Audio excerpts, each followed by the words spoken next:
Être agent aujourd'hui, c'est deux épreuves. C'est d'abord le juridique et ensuite on rentre dans la technique du rugby. Ouais, voilà, le rugby, parce que moi, ce qui me concernait, c'était la licence d'agent FFR. Mais si tu décides de la passer dans le volley, dans le handball, dans le basket, c'est avec les règlements spécifiques à ton sport, la deuxième épreuve. David, bonjour. Salut Alex. Je suis ravi de te recevoir aujourd'hui. Merci de nous accorder du temps.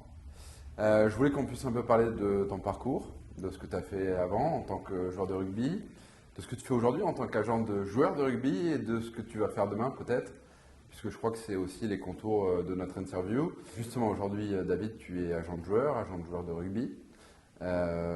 Mais avant de parler de ce métier concrètement, qu'est-ce que tu as fait avant? J'imagine que tu as été joueur de rugby, que tu as été dans le sportif. Raconte-moi un petit peu ton histoire. Bon, alors, c'est pas nécessaire d'être forcément joueur pour pouvoir basculer en tant qu'agent sportif.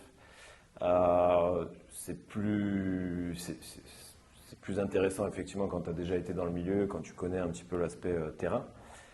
Mais c'est pas une nécessité. Donc effectivement, j'étais joueur. J'ai commencé à Dijon, au Stade Dijonnais. J'ai fait tout ce qui était pôle espoir jeune. Après, du coup, j'ai basculé à Bourgoin-Jallieu, donc en Isère. À l'époque, qui était l'un des plus gros centres de formation de France. Là, tu as quel âge? J'ai 18 ans. D'accord. 18-19 ans, c'est là le point de bascule du coup, où je décide de partir justement dans tout ce qui est centre de formation, club professionnel, voilà. Il s'avère que bien que ce soit un club historique, Bourgoin a eu des difficultés, donc du coup j'ai connu la dernière année en top 14. D'accord. Donc je bascule après à Biarritz Olympique, un club dont j'étais vraiment fan. Le BO? Ouais, étant jeune. Voilà, il y avait des joueurs historiques, c'était les dernières générations un petit peu des Imanol Arinordoki, Fabien Barcella. Ton poste à toi, c'est quoi à ce moment-là? Centre, ailier, et après j'ai terminé un peu plus à l'arrière aussi à la fin. Et à Biarritz, ça se passe pas hyper bien. Je retrouve pas l'identité que j'aime dans les clubs de rugby, que le côté familial, etc. Je sens un club un peu où chacun est dans son coin. Forcément, le cadre de vie n'est pas le même. Donc, dès que tu sors de l'entraînement, les mecs vont à la plage, profitent un peu des extérieurs. C'est un peu le début de la médiatisation du rugby aussi, je pense, non? Non, le rugby est déjà assez connu. La France a déjà eu quand même quelques résultats sur la scène internationale, que ce soit des grands chelems sur le tournoi Destination, à la Coupe du Monde, ils ont déjà eu quand même de beaux résultats. Voilà, après c'est pas médiatisé comme ça l'est maintenant, mais il n'y avait pas les réseaux sociaux, il n'y avait pas tout ça. Donc, on est en quelle année là? On est en... Ça remonte, hein, 2010-2011. D'accord. Et après du coup je bascule à Oyonnax. Ouais. Et là j'ai retrouvé tout ce que j'aimais dans un club en fait. Donc Pro D2 à ce moment-là? Ils sont en Pro D2. Ouais. Le club vraiment familial où justement Oyonnax c'est pas une grosse ville, c'est pas une ville comme Biarritz où tu peux sortir, tu peux aller en Espagne, etc. Oyonnax, tu n'as pas grand-chose à côté de ça, à part des entreprises de plastique. Mais du coup, l'équipe est vraiment centrée. Dès que tu sors, tu as des repas entre joueurs, etc. On vit tous les uns à côté des autres, donc on vit vraiment ensemble. Et je pense que c'est ça qui fait la force de ce club-là. Et vous montez, je crois, l'année d'après, non? 2012-2013. Ouais. Ouais, l'année, ça monte en top 14 du coup. Là, tu te blesses, c'est ça? En fin de saison, ouais. Ouais. En fin de saison, moi j'étais encore en centre de formation avec les espoirs principalement, parce que sur cette année-là, ça n'a pas fait tourner. Je crois qu'ils détiennent même le record de nombre de points en Pro D2, donc je ne sais pas s'il a été battu depuis, je pense pas. On le vérifiera sur les statistiques. Ouais, et du coup je me blesse à la main, monter en top 14, pas gardé, fin de contrat. D'accord. Je pense qu'il faut être honnête aussi, j'avais clairement pas le niveau pour évoluer en top 14. Hein. Donc je décide de rebasculer à Dijon, sauf que je bascule à Dijon, je m'entraîne, je fais toute la prépa d'intersaison, etc. Mais j'ai toujours pas ma licence de signer en octobre ou novembre, donc je continue de m'entraîner mais je peux pas jouer. D'accord. Donc là, avec l'entraîneur de l'époque, je dis j'arrête, ça sert à rien de continuer, je sais même pas si vraiment je vais pouvoir rejouer ou autre. Et j'avais toujours eu ce petit côté dans ma tête de dire, je sais pas si c'est Jerry Maguire ou quelque chose comme ça qui m'avait donné envie, mais je me suis dit, ce milieu-là, j'aime le côté négociation, j'aime le côté un petit peu gestion de carrière, etc. Donc le métier d'agent, ça peut me convenir. D'accord. Je veux y rester, mais sous quelle forme peut-être agent, finalement? Ouais, mais ça me paraît être un milieu complètement nébuleux au début, j'en sais rien, je prends des infos par-ci par-là, mais à l'époque, il y avait peu d'agents, je ne les connaissais pas forcément, j'avais été en contact avec quelques agents, mais ça restait très lointain. Et, euh, et il s'avère que je décide de me lancer, je me dis, bon, bah, j'ai rien à perdre. Tu te lances tout seul ou tu rejoins une agence? Non, à la base, pour passer l'examen, je me lance tout seul. C'est-à-dire D'accord. qu'il y a des formations qui existent, mais moi, j'en avais pas trop la connaissance. Et je dis, allez, je révise tout seul, je me laisse 6 mois, 1 an pour vraiment passer l'examen, qui est assez compliqué. Je passe mes diplômes, mais je vois après quoi. Ouais, la licence d'agent, exactement. Il y a un taux de réussite qui est relativement bas parce que, Oui, ça, je l'ai entendu. parce qu'effectivement, c'est du droit. Donc, Ouais, droit c'est beaucoup fiscal, juridique, droit social, droit des sociétés, droit des contrats, droit du travail. C'est hyper large et il faut être relativement complet. Donc j'obtiens la première épreuve et après je bascule sur la deuxième qui est les règlements rugby, où là ça me parle beaucoup plus, règlement de la World Rugby, de la Ligue, de la Fédé, etc. Donc Ça être devient plus agent concret. aujourd'hui, pardon, je te coupe, mais être agent aujourd'hui, c'est 2 épreuves. C'est d'abord le juridique et ensuite on rentre dans la technique du rugby. Ouais, le rugby, parce que moi ce qui me concernait c'était la licence d'agent FFR, mais si tu décides de la passer dans le volley, dans le handball, dans le basket, c'est avec les règlements spécifiques à ton sport la deuxième épreuve. Donc il y a 2 épreuves. Exactement. Et une fois que tu as cette épreuve-là, bah, tu es apte à exercer. Et moi j'avais 24 ans, je me suis dit, bon, bah, qu'est-ce que je fais? 24 ans dans ce milieu-là, je pense que c'est un peu compliqué. Donc j'ai rejoint une agence, la société Projexa, D'accord. parce que j'avais des joueurs avec qui j'avais joué, qui étaient chez eux, j'en avais eu de bons échos, etc. Donc je rejoins cette agence-là, ça se passe bien, je commence à bosser avec eux. Là, on est en quelle année quand tu rejoins Prolexa? 2014-2015. Ouais. D'accord. Donc, Donc ça fait 10 ans? ça fait 10 ans. Ouais. Ouais. On prend un coup de vieux, hein. Ça fait Ça ta va décennie. vite. Hein. Ouais. Et, et du coup, bah voilà, effectivement, je bosse avec eux, je fais 10 ans, donc c'est c'est hyper formateur, hyper intéressant aussi. Je bosse dans un milieu qui me plaît parce que ça reste une passion. Et puis une belle agence, vous avez quasiment la moitié de l'équipe de France, de ce que je sais. On a négocié pas mal de contrats de joueurs importants, ouais. Après, au fil du temps, ça a un peu évolué aussi. Il y a des sociétés qui se sont fait racheter, donc le rugby aussi a intéressé des plus gros groupes Bien sûr. qui n'avaient pas au début quand j'ai commencé. Donc ça a un petit peu évolué. La concurrence, c'est un milieu qui est ultra concurrentiel hein, aussi, faut pas se Bien mentir. Mais ça reste un milieu très fermé parce qu'au final, on a vraiment, je sais pas, une trentaine d'agents qui bossent uniquement sur le top Exactement. 14 et la Pro D2. Puis moi, ce qui me plaît, si tu veux, c'est que je le vois avec Antonin, hein, qui est associé sur Wealthy Gestion Privée. J'ai toujours dit qui de mieux placé qu'un sportif pour conseiller un sportif, qui de mieux placé qu'un ancien rugbyman pour gérer la carrière d'un rugbyman. Et c'est un peu ce qu'on dit, c'est-à-dire dans notre métier, on se dit si tu ne connais pas ce que vit le sportif, tu ne peux pas le conseiller. Si tu ne connais pas ce que tu as vécu peut-être toi, avec les blessures, etc., est-ce que finalement tu n'es pas le mieux placé pour les Je pense que conseiller? c'est important, mais c'est pas nécessaire. Et on se rend compte au final qu'il y a de très très bons agents dans beaucoup de sports. Qui ne sont pas d'anciens rugbyman. Non, enfin même pas d'anciens sportifs. Il y a des mecs qui arrivent un peu par hasard. Et moi j'ai connu certains agents qui connaissent rien au sport. Par contre, c'est des tueurs en négociation. Et la finalité, ça reste un petit peu ça aussi. Ça reste vraiment connaître le milieu dans lequel tu évolues, être capable de s'adapter aux personnes que tu as en face de toi. Après, le conseil, tu peux. Effectivement, tu vas peut-être pas avoir cette fibre un petit peu sportive, terrain, qui va permettre de pouvoir être là pour accompagner ou orienter d'une manière un peu différente.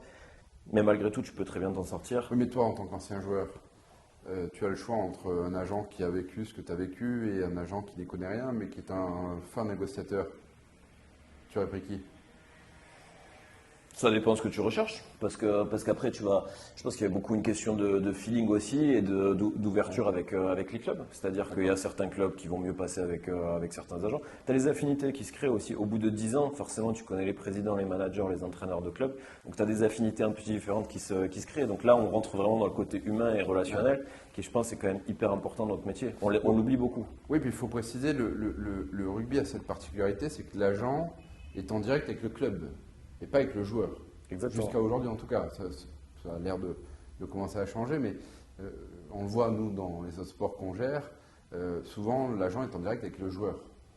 C'est pour ça qu'on parle d'agent sportif plutôt qu'agent de joueur au rugby. Ouais. Il y a cette petite particularité qui n'est pas dans beaucoup d'autres sports. On a quelques particularités un peu dans le rugby. Je l'ai vu. On aime bien garder ça. Je l'ai vu. Mais non, c'est une particularité, alors que ça évolue ou pas, j'en sais rien. Ouais. C'est un peu le sujet actuel. On en parlera avec Proval dans une autre interview, mais je te laisserai. Ils ont peut-être plus d'infos que moi sur ce sujet-là, d'ailleurs. Mais oui, c'est une particularité de notre sport, mais ça fonctionne comme ça depuis, enfin moi en tout cas depuis que j'ai commencé, de ce que je sais, depuis que le rugby est professionnel, ça fonctionne comme ça. Et ça fonctionne bien. Alors, ce qui m'intéresse finalement dans tout ce que tu dis, c'est que, bon, on a parlé de ton parcours qui est, je pense, finalement commun à beaucoup de sportifs. Hein. C'est-à-dire qu'on rentre dans un parcours de mentalité sportive, de performance, etc. Puis ensuite, peut-être, on change de carrière, subie ou volontaire. Ce que tu fais aujourd'hui, donc, c'est être agent de joueur sportif, agent de joueur de rugby précisément, mais sans rentrer dans le détail, je crois que tu as passé des diplômes pour être agent de joueur sportif dans d'autres domaines.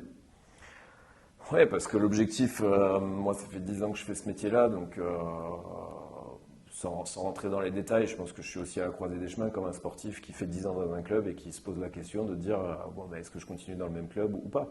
Donc voilà, l'objectif il est effectivement de pouvoir se développer dans d'autres sports. Oui. Parce que je pense que c'est important. Et tu as passé les diplômes pour ça, je crois. Ouais, j'ai passé une autre licence d'agent.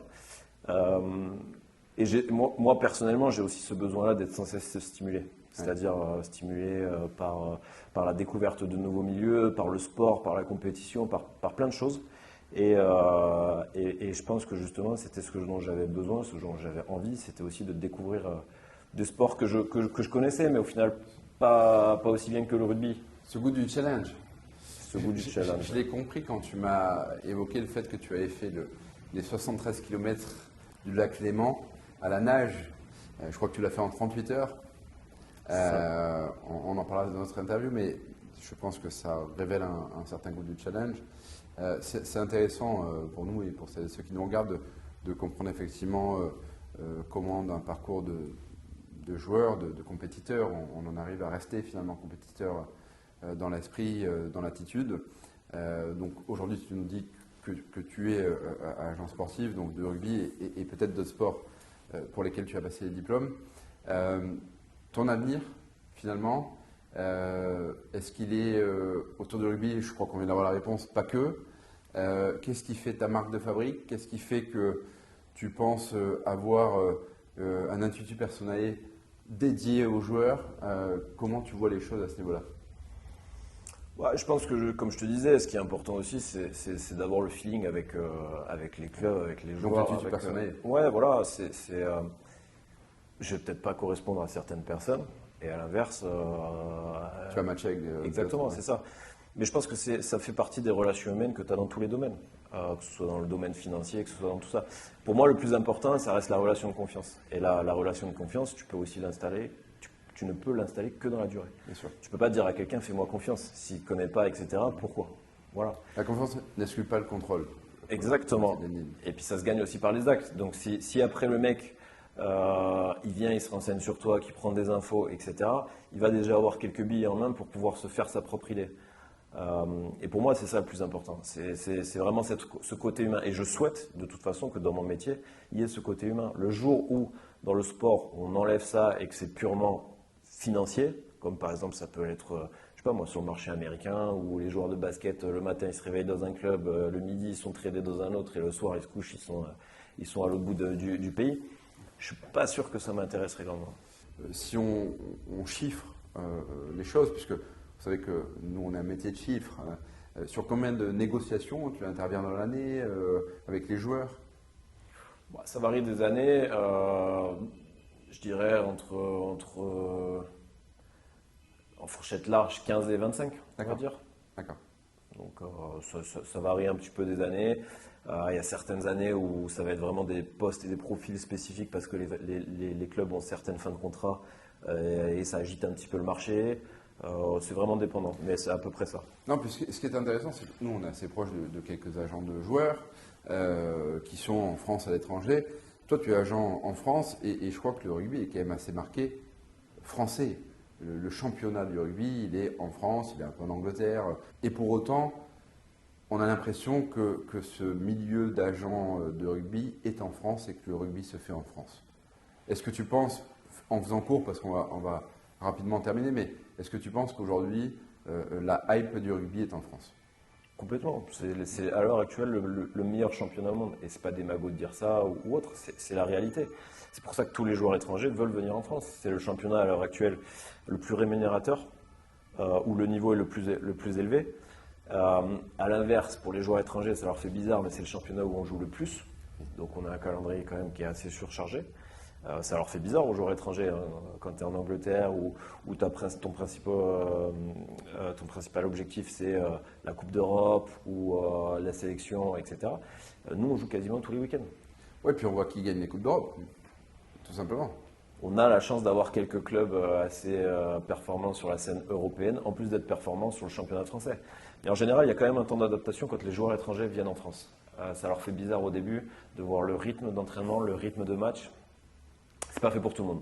C'est intéressant et c'est pertinent. Et puis moi, ce que j'aime entendre là-dedans, c'est toujours, je reviens sur qui de mieux placé qu'un sportif pour gérer un sportif, c'est qui de mieux placé que quelqu'un qui a de l'expérience finalement pour aiguiller quelqu'un vis-à-vis de son expérience et vis-à-vis des erreurs qu'il a peut-être fait et qu'il ne veut pas refaire et sur lesquelles il va pouvoir conseiller. David, une dernière question. Je sais que tu es un ancien rugbyman, je sais que tu es passionné de rugby, on a parlé d'autres sports. Sans me dévoiler le sport ou les sports dans lesquels tu vas arriver, est-ce qu'il y a un sport qui te plaît beaucoup en dehors du rugby? Oui, il y en a. Après, je reste un passionné de sport, donc d'une manière générale, il y en a beaucoup. Il y en a beaucoup. À l'heure actuelle, je m'interdis à peut-être le foot, où c'est pas trop ma fibre, c'est pas quelque chose qui m'intéresse réellement. Mais l'avantage, c'est que le sport professionnel reste un petit milieu, donc on a l'avantage de rencontrer beaucoup de sportifs. Bien sûr. Et donc, du coup, aussi de s'ouvrir certaines portes. Donc, à l'heure actuelle, je m'interdis rien. Mais oui, il y a des sports qui m'intéressent beaucoup plus que d'autres. D'accord. Bon, tu ne nous le diras pas, mais et on aime beaucoup le foot, hein, pour celles et ceux qui nous regardent évidemment.